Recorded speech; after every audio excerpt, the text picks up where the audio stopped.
abbiamo la fortuna di avere veramente delle location che sono fantastiche, parlano da solo, perché adesso voi penso che dietro di me vedete degli alberi, ma alla mia destra c'è un lago con delle barche che fanno una bella vita, credo, e quindi penso che sia un modo per anche ripartire, ricominciare anche tutte queste aziende che anche questa puntata sono aumentate, perché fra tutte siamo quasi a 70 aziende da tutta Italia, e credo che sia un modo anche per dire oh, ci siamo, vediamo cosa facciamo.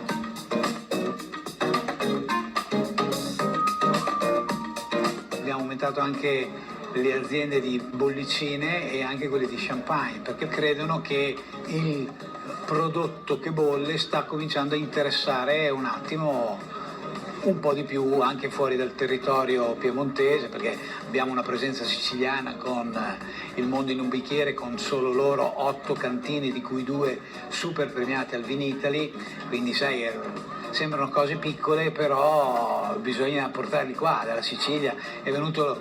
Lorenzo Chinnici, che è un pittore credo famoso in tutto il mondo, per fare 1500 chilometri,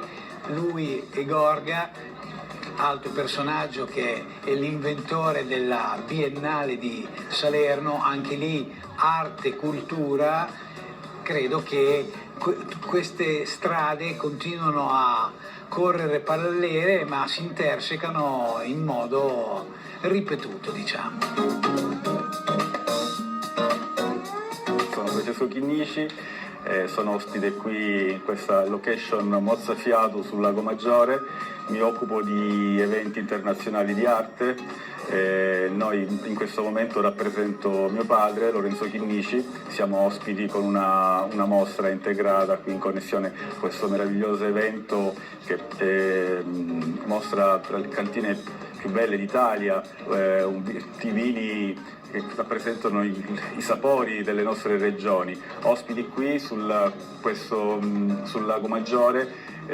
Cosa dire, già per me è la prima volta sono qua, è la prima volta che sono sul Lago Maggiore, non vivo in Italia, abbiamo fatto eventi un po' in tutto il mondo,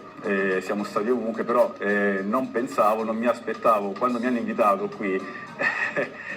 non pensavo di trovare tanto una location del genere, e poi ho fatto in questi giorni, da 2 giorni che sono qui, ho fatto un giro in questi posti, sono stato ad Arona, sono stato a Intra, non pensavo una roba del genere, veramente, a parte la natura, a parte l'architettura di questo posto, ma anche i dettagli, la gente, e in questo periodo,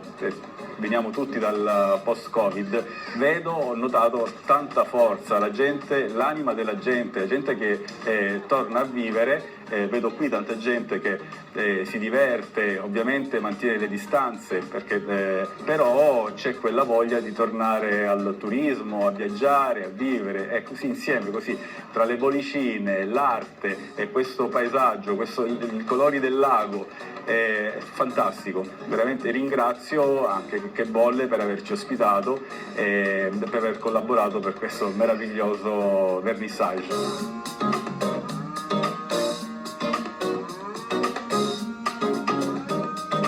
La prossima puntata è il 6-7 settembre a Villa Carlotta, Belgirate Stresa.